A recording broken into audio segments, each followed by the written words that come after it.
কুয়াকাটায় অবস্থিত দেশের দ্বিতীয় সাবমেরিন কেবলের রক্ষণাবেক্ষণ ও মেরামতের জন্য আগামী বৃহস্পতিবার রাত থেকে পরবর্তী ৩ দিনের কিছু বেশি সময় সারা দেশে ইন্টারনেট সেবা ধীরগতি থাকতে পারে।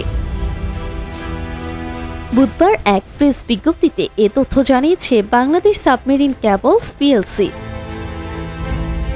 বিজ্ঞপ্তি অনুযায়ী কুয়াকাটায় স্থাপিত দেশের দ্বিতীয় সাবমেরিন কেবল সিস্টেমের শার্ট ফল্ট মেরামতের কাজ শুরু হবে বৃহস্পতিবার রাত ১০টা থেকে এবং চলবে সোমবার ভোর ৬টা পর্যন্ত, অর্থাৎ মোট ৩ দিন ৮ ঘন্টা এই রক্ষণাবেক্ষণ কাজ চলবে।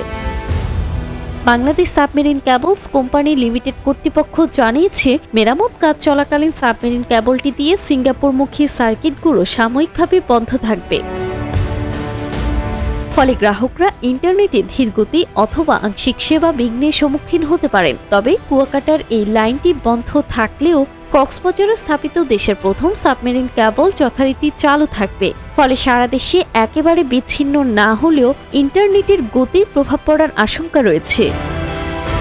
বিএসসিএল এর মহাব্যবস্থাপক মোহাম্মদ জাকিরুল আলম স্বাক্ষরিত এই বিজ্ঞপ্তিতে আরও বলা হয়েছে যে, কনসোর্টিয়ামের মাধ্যমে এই মেরামত কাজ দ্রুত ও সুষ্ঠুভাবে সম্পন্ন করার সর্বোচ্চ চেষ্টা করা হচ্ছে। নির্ধারিত সময়ের মধ্যেই স্বাভাবিক সেবা পুনরায় নিশ্চিত করা সম্ভব হবে বলে বিজ্ঞপ্তিতে উল্লেখ করা হয়েছে।